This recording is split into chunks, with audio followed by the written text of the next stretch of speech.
القصيدة التي يسندها على صديقه علي العثمان الصقير السبيعي رحمه الله. حدثني الأستاذ فهد بن عبد العزيز السعيد مدير المدرسة الابتدائية برياض الخضراء، الشيخ فهد رحمه الله وهو معروف، وكان قد افتتح المدرسة الابتدائية برياض الخضراء، كان مديرا لها سابقا، وهو الأديب الشاعر صاحب المطبعة السعيدية رحمه الله، وكان من المهتمين والمعجبين بقصائد عطلة بن خزيم رحمه الله، وخصوصا شمليل، فإنه كان كلما لقيته رحمه الله تمثل بأبيات منها.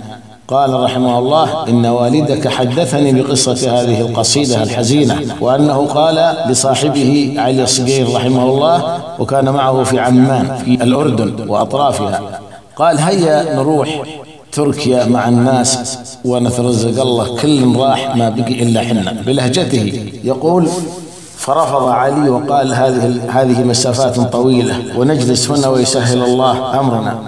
وودعه عطله وركب فرسا له اسمها شعيلة، مصابة في عينها اليسرى لا تبصر بها، ركبها من الأردن إلى لبنان، وأعطاها لفلاح لبناني يحافظ عليها حتى يرجع من تركيا. فلما رآها الفلاح سأل عن عينها، وكانت عينها بيضاء، فالتقط عشبة من الأرض دون أن يشعر الشاعر عطله بن خزيم بنوع هذه العشبة، وكانت الأرض خضراء متنوعة الأعشاب، ثم دلكها بين راحتيه وأغمض عليها عين الفرس، وربطها بقماش على عينها، وصار يتحدث معه ويسيل الماء من عين الفرس حتى توقف فأزال الرباط، وإذا بعينها سليمة كالأخرى، واستقام عنقها بعد أن كانت لاوية له قبل ذلك.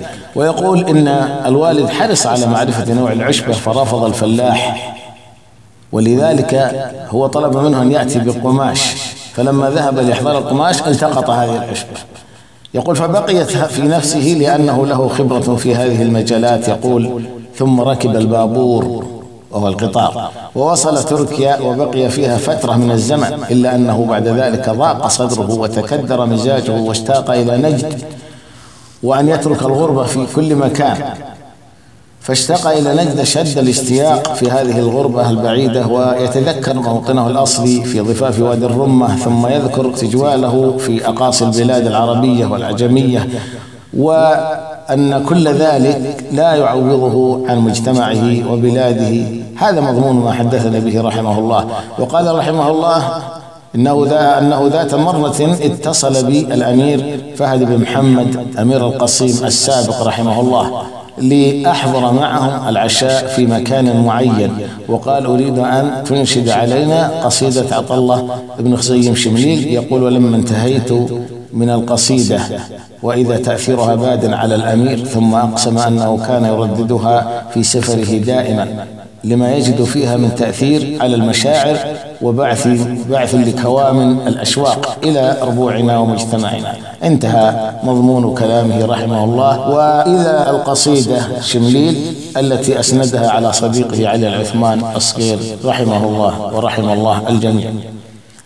راس بن وجنن من الهجن شمليل، تفزل منه خطم له ظلاله، ما يحذره واضبط اشدادك عن الميل، ومن عرس الراسة وتسرب حباله، ودرن ابوها وامها من صلاصيل، وجنن وعمه خالها من سلاله، جتني عطا ما سقت فيها تباديل، من واحد ما هو بيتبع سواله، مرباعها ودرمه علها السيل، لدنا العروق النايفة من شماله، ترعى من الصلعة إلى الفصل الحويل، للقور للسمرة سقلوة بالجالة، تقطف زهر عشب بهاكل الطويل، والأحمضة مسحب سنا من قباله، رعية من العشبة مسمى تنافيل، لما تروى هبرها من عدالة، سجها كفيت العوق عن كل ما قيل، واحذرك جهلك لا يطاب الجهالة، لا تبدي الغيظة عليها بتمليل، تدعي اشدادك كل عضو الحالة، والعصر نوخ عند شكل المشاسيل، اللي يفوز ينبهش من عناله، نوخ على اللي ينطح الثقل ويشيل، ريف الضعيف